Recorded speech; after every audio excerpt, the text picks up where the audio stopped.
अस्सलाम वालेकुम। कैसे हैं स्टूडेंट्स? आप लोग ठीक ठाक हैं, खैरियत से हैं? Welcome to the online class of subject everyday science.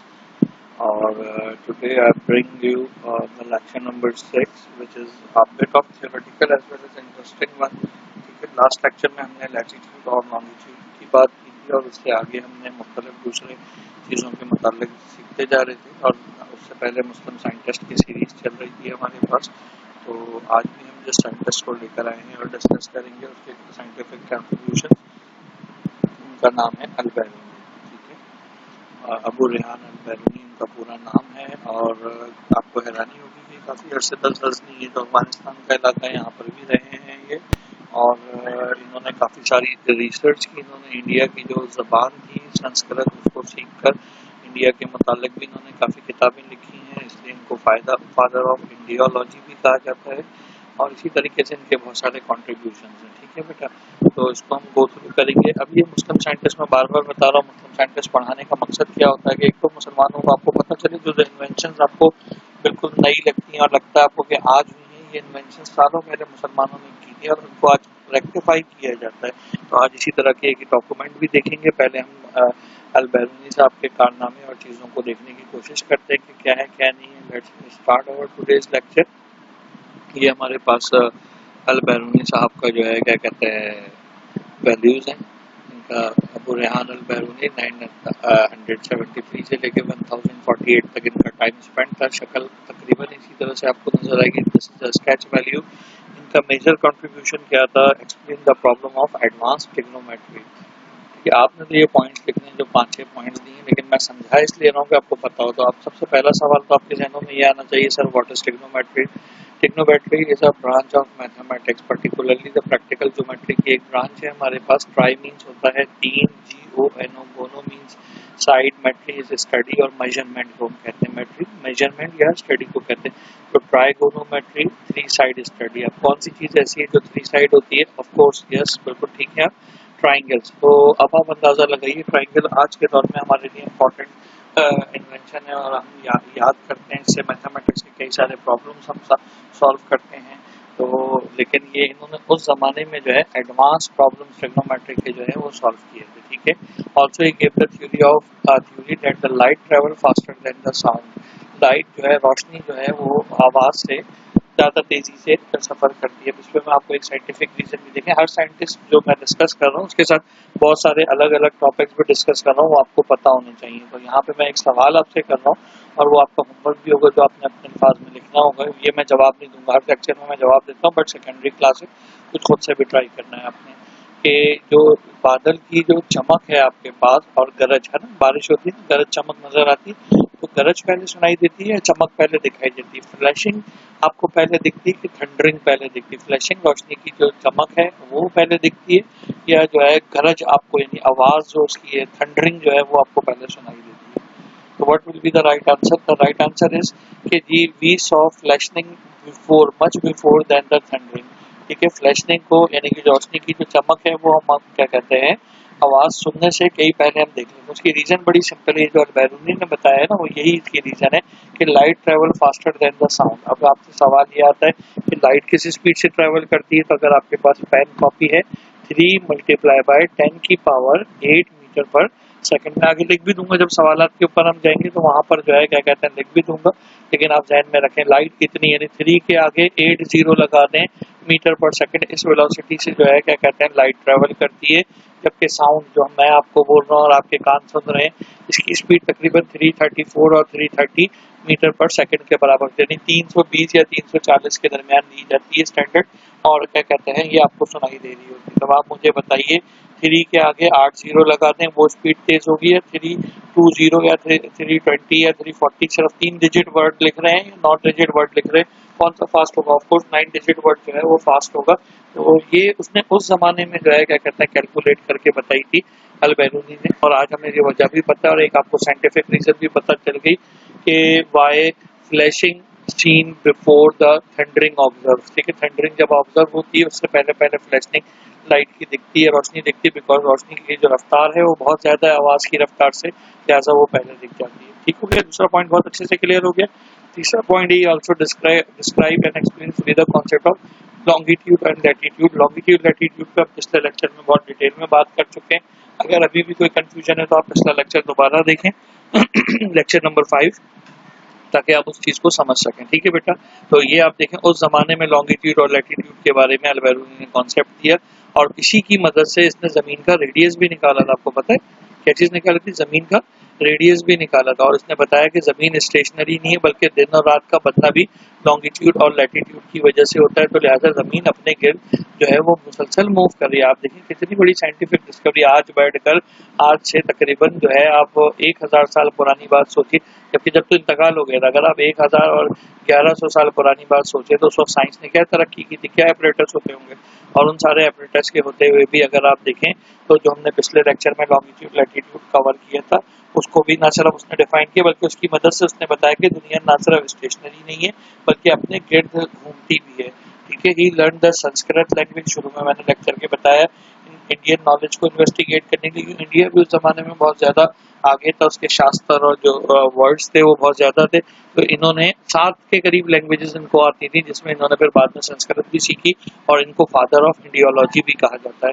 और इसका एक और प्रॉपर्टी जो इनकी थी, कैरेक्टरिस्टिक था, accurately determine the weight of 18 stones in the physics.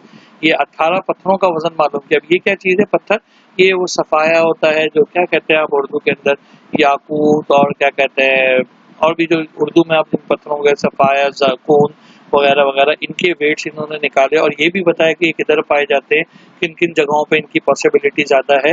तो ये बहुत ही ज़्यादा इंपॉर्टेंट था इनका। आप देखें लिखे हुए तो 5 पॉइंट हैं, इन पांचों पॉइंट में इनकी कंट्रीब्यूशन ये देखें, मैथमेटिक्स के हवाले से, ये साउंड और फिजिक्स, फिजिक्स के हवाले से, जमीन के साथ साथ जियोलॉजी के हवाले से, ये भी जियोलॉजी के हवाले से, ये इसने हिस्टोरियन इंडियन नॉलेज के हवाले से इसने बात की। तो अब हम यहाँ पे इन शॉर्ट ये भी कह सकते हैं कि अल-बैरूनी वाज द मैथमेटिशियन, फिजिशियन, ठीक है, जियोलॉजिस्ट, और इसके अलावा हिस्टोरियन भी था, सैयाह भी था, सफ़र भी बहुत किए तमाम चीज़ों में। इसकी कुछ किताबें जो कि बहुत मशहूर हैं, वैसे तो इन्होंने 114 के करीब किताबें लिखी हैं, लेकिन जो बहुत ज़्यादा मशहूर हैं, Tahqiqul Hind, history about the India in 11th century. हमने यहाँ सेंचुरी का भी जिक्र कर लिया था कि जी देखें आज से 1100 साल पहले की बात है, तो ये नज़र आ रहा है। ठीक है, Kitabul Jawahir, book of the gem and stones, ये जो 18 पत्थर कहाँ पाए जाते हैं, कैसे होते हैं, कहाँ पे क्या साथ होती है, ये किताबुल जवाहिर इन्होंने लिखी थी। और उसके अलावा कानूनुल मसूदी इन्होंने लिखी है, जिसमें इन्होंने लाइट और इनके दूसरी चीज़ों के मुतालिक जो है डिस्कशन की है। ठीक है बेटा, तो अब इससे पहले कि हम आगे चलें, हम इनके एक और जो है डिटेल्स के ऊपर चलते हैं, किस तरीके से इन्होंने रखा है। एक क्लिप मैंने आपके लिए निकाली है, वो भी आप देखें, डिस्क्रिप्शन में उसका लिंक भी दे देंगे ताकि आप उसको समझेंगे। हु वाज अल-बैरूनी, जो बातें मैंने बताई यही बातें तकरीबन इंग्लिश में ये बता रहे हैं, आप खुद चेक कीजिएगा आप इसको। Abu Rayhan al-Biruni was born in the Khwarizm on September 4, 973. Al-Biruni is regarded as one of the greatest scholars of the medieval Islamic era and as a polymath. He studied almost all fields of science. He knew 7 languages. He was well versed in physics, mathematics, astronomy, and natural sciences, and also distinguished himself as a historian, chronologist, and linguist. He spent a large part of his life in Ghazni in modern-day Afghanistan. In 1017 he traveled to South Asia and offered study of Indian culture, after which he was given the title founder of Indology. देखें ये founder of इंडियोलॉजी के भी नाम दिया जा रहा है इनको। इसी तरह से इन्होंने सितारों की चाल और दूसरी चीज़ों के मुताल्लिक भी बात की थी। The fact that the speed of light is far greater. ये देखें स्पीड ऑफ लाइट इन्होंने किलोमीटर में लिखी हुई है, और मैंने इसको मीटर पर सेकंड में 3:10⁸ मीटर पर सेकंड, और क्या कहते हैं 332 या 340 किलोमीटर पर सेकंड साउंड की रफ्तार। दोनों में से कम कौन सी नज़र आ रही है? यही वजह है कि जो आवाज़ हमें सुनाई देती है वो लेट है, जबकि लाइट की रोशनी जो हम तक पहुँचती है फौरन पहुँच जाती है।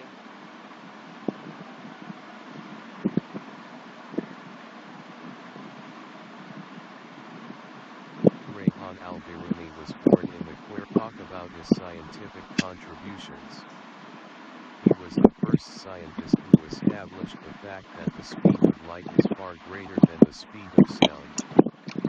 He determined that the Earth rotates along its axis, and that is how days and nights are formed. devised his own method of determining the radius of the Earth by means of the observation of the height of a mountain. यहाँ पे ये बात सुनिएगा लाजमी, इन्होंने जो उस जमाने में रेडियस निकाला था वो अभी भी जो रेडियस यानी आज का जो स्टैंडर्ड रेडियस ऑफ अर्थ है वो उससे बहुत ही क्लोज तरीन था। अब आप देखिए उस अपना apparatus थे इस लेवल के ना चीजें थी, तब भी इन्होंने किस तरह से डिफाइन किया था। Biruni calculated radius of Earth. Biruni's stated radius of 6,335 kilometers is also very close to the original value 6,371 kilometers. सिर्फ 70 किलो 1 किलोमीटर का फर्क था। As he collected, analyzed, and compiled hundreds of metals.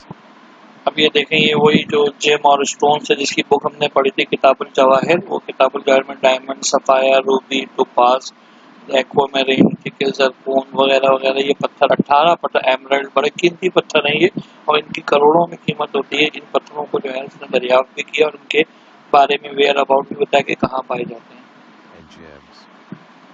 He described their properties and where they can be found.